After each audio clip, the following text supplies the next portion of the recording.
think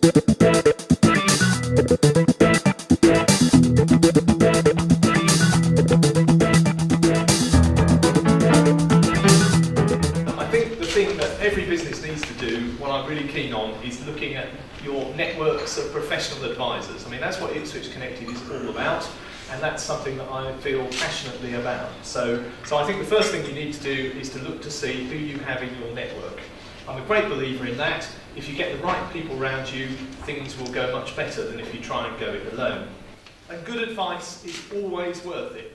I think sometimes people tend to say, oh well, I'll take your advice if you can save me more money than it costs. Well, I don't think you can judge it on just that. I think if you've got good advice over a long period of time, that's going to be worth a lot more than just a simple quick fix. And how do you do it? Well, clearly it helps if they've got a good knowledge of your sector. So try and find people who are interested and know about whatever it is that you do, to a certain extent, because obviously every business is unique. But what do I think is the absolute USP for someone? What do you really need to get to the core of to make sure you get the right people and the right advice? Well, actually, I think it's pretty simple. What you have to do is, business with all things is a very personal affair. So you've got to find people that you like dealing with, because actually if you don't like your professional advisors and you don't click with them, it's not going to be a good sort of a thing. So make sure that that's what you do. So spend some time with them. Anyone who's worth their salt will want to spend a bit of time with you if you're a new client or customer. It's worth getting to know people. And actually, I think the key thing, as with everything, is sort of focus and enthusiasm. If you end up with people who are enthusiastic and want to do a good job for you, then it's got to be a good thing. And if you're not getting that from your professional advisors, and that's true of bankers and solicitors and chartered surveyors and everything, not just accountants, if they're not giving you that feel, if you don't feel comfortable with them, then you ought to change. Find someone that is, because there are an awful lot of people out there, and that's the key thing. Enthusiasm, focus, and knowing the sector. Because I'm a true believer that actually small and medium-sized sort of businesses, the sort of thing that we see every day, they are the things that are going to take this country out of whatever economic gloom we're in at the moment. So we almost, it's our national duty to do the best we can and find people who want to do that, who are enthusiastic, want to grab hold of your business and take it forward. Really what I just want to deal with now is how you can work with those existing advisors who you have around you to make sure that you get the very best out of your working arrangements and your future. Okay, so let's have a look at a situation where someone's working. Let's say that you run a business and there's two of you who run the business. So what we're looking at here is two individuals, and between the two of you, you want to pay yourself £50,000. So if that was by a salary, then this is how it would work. You'd have two lots of 25,000. The tax on that would be over £7,000. The national insurance contribution for the individuals at a rate of 12% over a certain level is just over £4,000, which means a total deduction of £11,274. So what that means is between those two individuals, they can take home £38,726.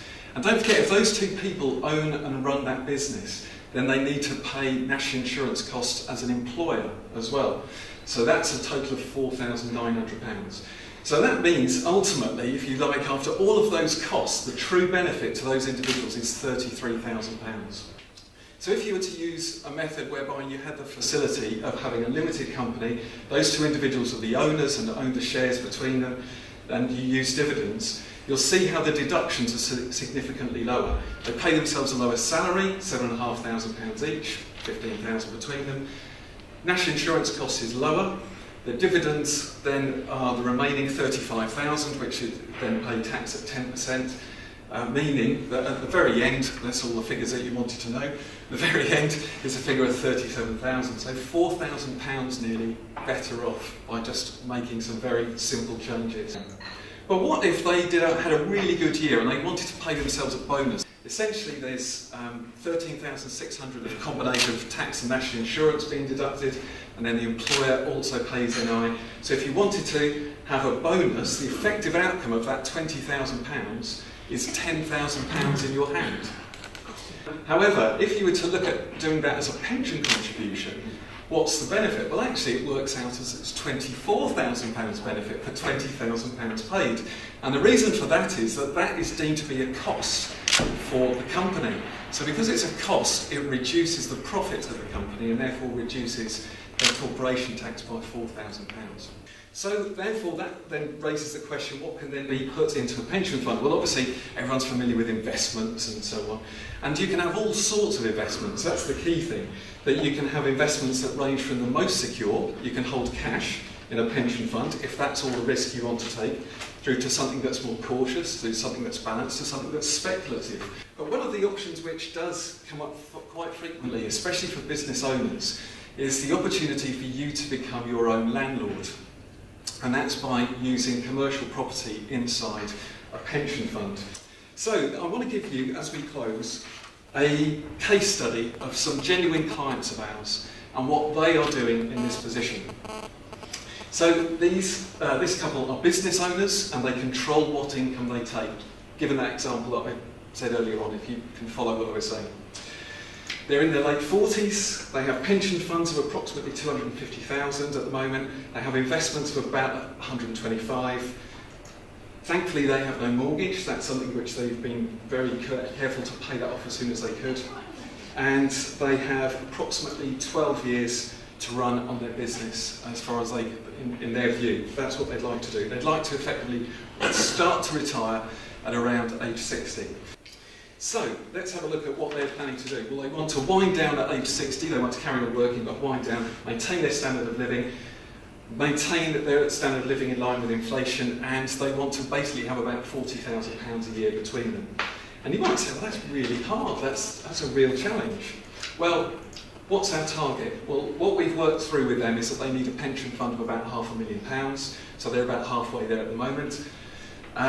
And that will provide them with a combination of taxable and tax-free income. Most of you are probably aware that you can have a quarter of the value of your fund free of tax in most pension arrangements. So very simply, now this is slightly more complex as to how we do this, if 1/4 of that fund, 125, was spread over 15 years, that means they can have £8,300 a year without paying any tax on that. They would have a taxable income of £8,000 in addition as a pension withdrawal. And then they take their investments as well. And we are planning a strategy whereby they will have all of that income, that 22,500 that you see there, without paying any tax on that as well. So what that gives you in total is a total income of £38,000. And for most individuals, that means they don't pay any tax at all during that year. But when they get a state pension, their likelihood is they will start paying some tax. But actually, what are you doing about your own arrangements? What are you, how are you going to be working that through? Because with these people, what we've realised as we come to a close is this. They've had regular meetings, regular updated projections and cash flow models, investments as they can afford, as the business can afford as well. And they've combined the planning of their client, the client themselves, the financial planner, and their accountant. And they've used people where they see fit to get the advice from in the best possible way. What do you do if the bank demands their money back? The message is there is another way to negotiate with your bank. The credit crunch was a different recession to any one that any of us have ever lived through. The difference was the bank didn't want to lend you money. Every other recession, the bank was desperate to lend you money, no one wanted to borrow.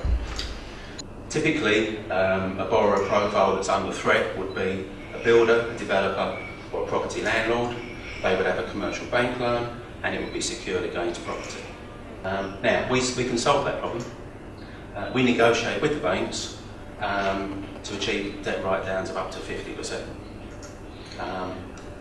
Through negotiation, the bank actually agrees with us that this is their least worst option to get their money back. And when the bank agrees to settle, we arrange short-term finance so the bank gets their money back within 30 days. Now, with no hassle, the borrower can then take a deep breath and decide without pressure, do they want to retain their portfolio or do they want to sell it on and dispose of it? And if they want to refinance it, then we'll source a new lender. Once they've got that money back, they can actually lend it to new clients who fit their criteria. So that works for them as well. And they no longer have a customer that no longer fits their criteria. It's been around since 2004. And since 2004 we've been providing loans of up to £50,000 to new and existing businesses in the east of England. We cover 6 counties, when they've been refused by a bank, or when they need additional funds other than the funds that they've got from a bank. We are not in conflict with banks. We do tend to look at things slightly differently though. Credit history, poor credit history, does not exclude somebody from applying or obtaining a loan from us. Lack of security is not necessarily a barrier. Who will we lend to?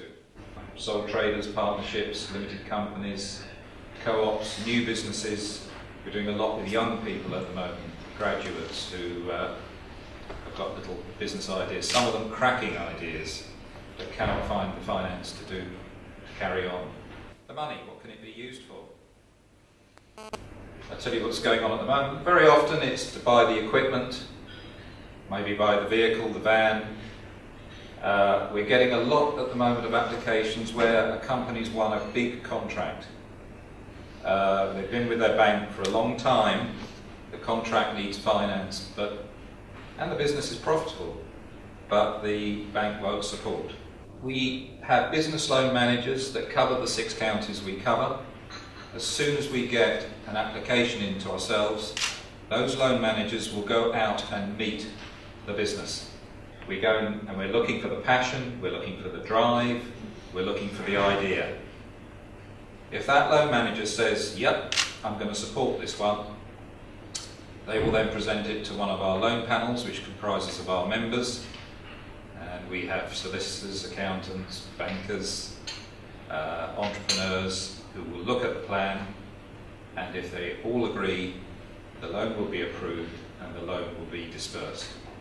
We're looking at jobs created, jobs saved, and eventually being able to return that business, take that business through, because we stay with our clients from start to finish, and eventually return them back to the main banking sector. The event itself is called Business Suffolk Showcase, and what that basically is, if we look at the business and finance, it's an opportunity for businesses from Suffolk to actually use this 2-day multifaceted business event as a platform for promoting excellence within our Suffolk business community. Business Suffolk Showcase will simply be an exhibition. It will be based on the experiences that we have here with the networking and the depth of the content of speakers month after month. There will be 40 seminars, minimal 40 seminars over 2 days. And also, for those individuals or companies that do need help and guidance, there will actually be one-to-one consultations. The venue for all this is going to be Worsted Park, and looking at the magazine, there's a little story in there about Worsted Park and how I came to find Worsted Park to launch the networking events. I'm choosing Worsted Park to launch this event as well. The timing on it, 2 days, 24th and 25th of October. In the centre 4 pages of the magazine, there's a little taster of what its objectives are, what potentially some of the costs could be to an exhibitor, or even a minimal level of sponsorship. There are other levels of sponsorship which are a higher cost, but a minimal level, I think the package is good. And certainly for exhibitors at the event, you've got 16 hours to present your services, and there's also a great story in there about going live and how you can really maximise the floor of an exhibition as an exhibiting company, and also a little bit of information about what visitors are really looking for from an exhibition that's planned and presenting in this region what one could basically say is like a national show in a regional setting, and that's my plan. If you can believe in in what I've done here with the magazine for 3 issues now, and what I'm trying to do with Ipswich Connected's breakfast meeting, I do believe I can deliver this event for the benefit of the Suffolk business community.